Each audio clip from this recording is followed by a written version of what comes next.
이런 스테인리스 펜은 정말 사지 않으셨으면 합니다. 스텐펜이라면 어느 정도 괜찮을 거라 생각했는데 막상 써보니 음식이 금방 타버렸던 경험이 있으시죠? 이렇게 실패를 하게 되면요, 왜 나는 스테인리스로 요리하면 항상 안 되지? 하며 방법을 찾기 시작합니다. 스텐펜 사용법을 열심히 찾아서 요리해 보지만 쉽게 해결이 안 되고 결국은 코팅펜으로 돌아가게 되죠. 사실은요, 요리 실력 문제가 아니라요, 스텐펜을 잘못 골라서 생기는 문제인 경우가 많습니다. 또는요, 비싸고 좋은 고가의 스테인리스 제품을 샀는데요, 너무 무거워서 모셔만 두고 결국은 싼 펜만 사용을 하는 경우도 꽤 많죠. 이런 실수를 막기 위해서요, 제가 알려드리는 이 5가지 핵심 기준을 알고 계시면 됩니다. 첫 번째는요, 안녕하세요. 스테인리스 17년차 전문가 신이사입니다. 오늘은 스테인리스 펜을 고를 때 가장 많이 하는 실수 5가지와 그 해결 기준을 명확하게 정리해 드리겠습니다. 첫 번째로 많이 하는 실수는요,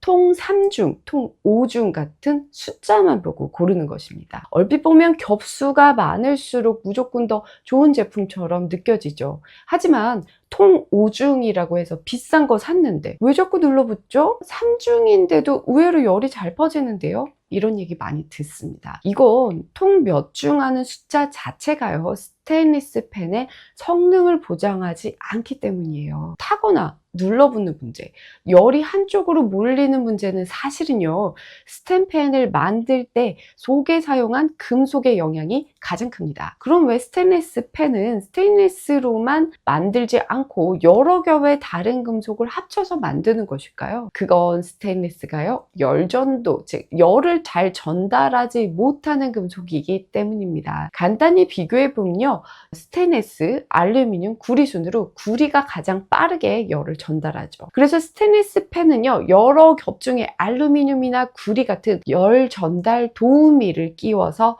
음식이 고르게 익도록 하는 거예요. 문제는 우리가 펜을 살 때요, 몇 겹인지는 열심히 보는데요, 가운데 어떤 금속을 썼는지는 잘 안 본다는 겁니다. 우리가 비싼 돈을 지불하는 몇 겹이라는 그 기준이요, 겹수가 늘수록 금액은 비싸지고 무게는 무거워지겠죠. 그래서 열 효율 성능이 좋은 스텐펜을 사기 위해서 체크해야 할 것은요, 속에 쓰인 금속의 종류입니다. 일반적으로 속에 쓰이는 금속은 가장 성능이 좋고 비싼 건 구리고요, 오래 쓰고 열 균형이 좋은 거는 알루미늄 3003, 열 분산이 좋지만 강도가 약하고 보다 저렴한 것은 알루미늄 1050입니다. 결국 성능 좋은 스텐펜을 사기 위해서요, 겹수가 많다는 이유 하나만으로 무리하게 비싼 돈 주고 사실 필요 없다는 겁니다. 확인해야 될 건 속에 쓰인 금속입니다. 두 번째로 많이 하는 실수는요, 304냐 316이냐 강종에 집착하는 것입니다. 304랑 316 큰 차이 없다고는 하는데 괜히 316이 좋다고 하니까 고민인데요, 이런 분들 많으시죠. 하지만요, 좋고 나쁨이 아니라요, 어디에 맞는지의 문제일 뿐입니다. 스테인리스 펜에서요, 실제 음식의 맛을 결정하는 건 결국 열이 고르게 퍼지는지입니다. 그런데 전문가 입장에서 304, 316 성분을 분석해 봐도요, 열을 잘 전달하는지에 대한 영향을 주는 거는 304냐 316과는 거의 관계가 없어요. 그럼 304, 316 뭐가 다를까요? 316은요, 만들어진 목적 자체가요, 바닷물처럼 짠 환경에서 더 오래 버티기 위해서 만들어진 스테인리스입니다.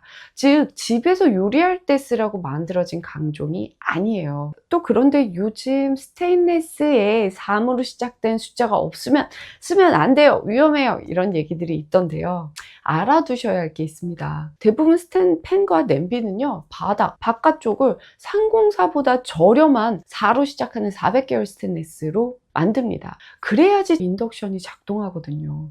해외 유명 브랜드인 샐러드 마스터도요, 제품 설명에서 400계열 스테인리스를 썼다라고 명시합니다. 이처럼 스테인리스의 종류는요, 좋고 나쁨의 문제가 아니라요, 각자 역할이 다른 겁니다. 사실 316이 꼭 필요한 곳은요, 바닷가 근처 건물이나 스테인리스 난간 같은 데예요. 그런 곳은 상공사를 쓰면 쉽게 녹이 발생하기 때문에 안 됩니다. 바닷가 난간에 쓰이도록 만들어진 316을 꼭 더 많은 돈을 써서 내 스텐펜으로 사용해야 될 이유가 있을까요? 그런데 316은 의료기기에도 쓰이니까 무조건 더 좋은 거 아닌가요? 라고 의문을 가지실 수 있습니다. 의료기기에 쓰는 건요, 304보다 316이 비싸고 좋아서가 아니라요, 우리 몸속 체액에 염분이 있기 때문이에요. 316은 염분에 강하게 만들어진 강종이라고 말씀드렸죠? 그렇기 때문에요, 우리 몸속에 들어가는 임플란트랑 수술 기구에 적합한 강종인 거죠. 결론은 이겁니다. 집에서 일어나기 어려운 그런 염분 환경에서의 녹이 쓰는 걱정 때문에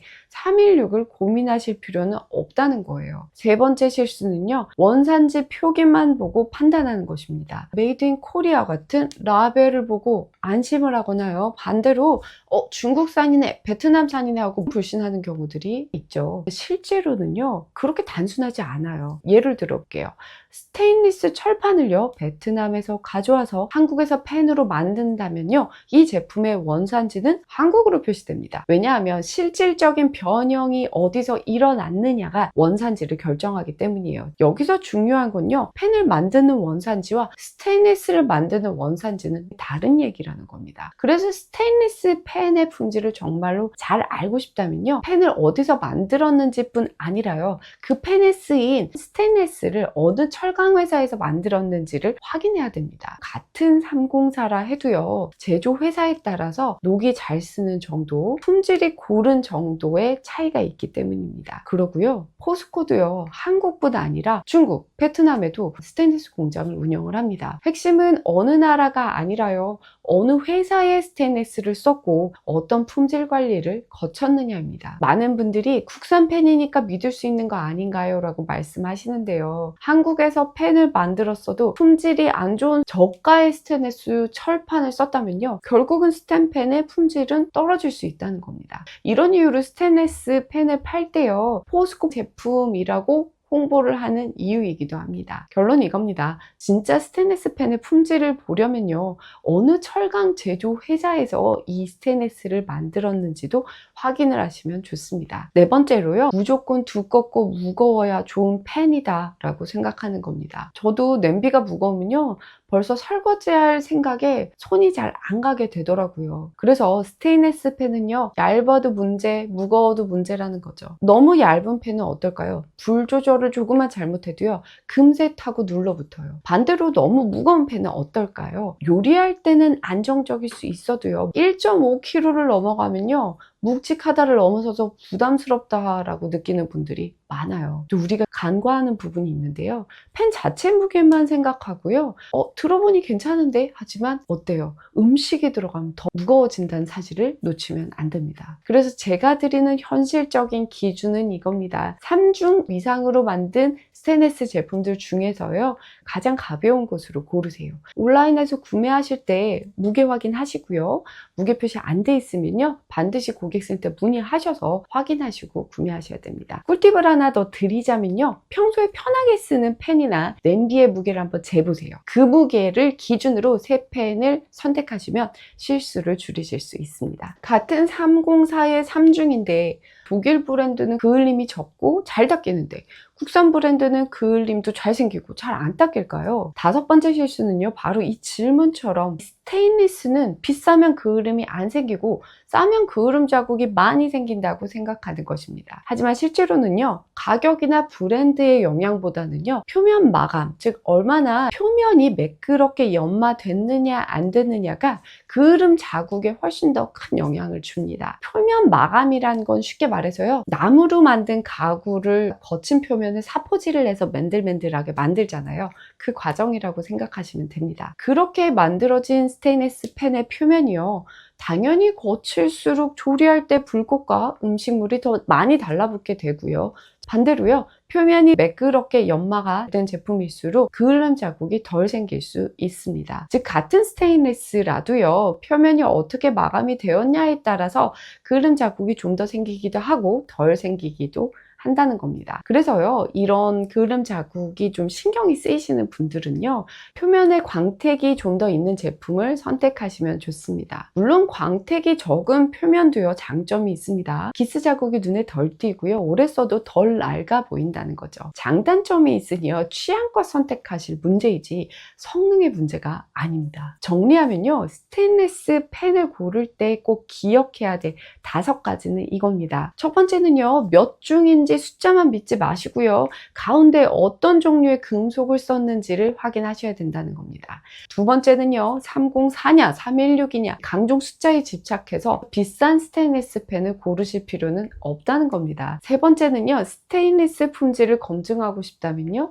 어느 스테인리스 제조회사에서 만들었는지를 확인하시면 됩니다. 네 번째는 3겹 이상으로 만든 제품들 중에서요, 가장 가벼운 것을 고르세요. 5번째는요, 그을름 자국은 비싼 펜이라고 덜 생기고 싼 펜이라고 많이 생기기보다는요, 표면을 얼마나 매끄럽게 만들었냐에 따라 달려있지 성능의 차이는 없습니다. 이 5가지만 알면요, 스테인리스 펜을 사고 나서 후회하는 실수를 피하실 수 있습니다. 앞으로도 오래 쓸 수 있는 스테인리스 제품을 고르는 기준과 팁들을 계속 소개하겠습니다.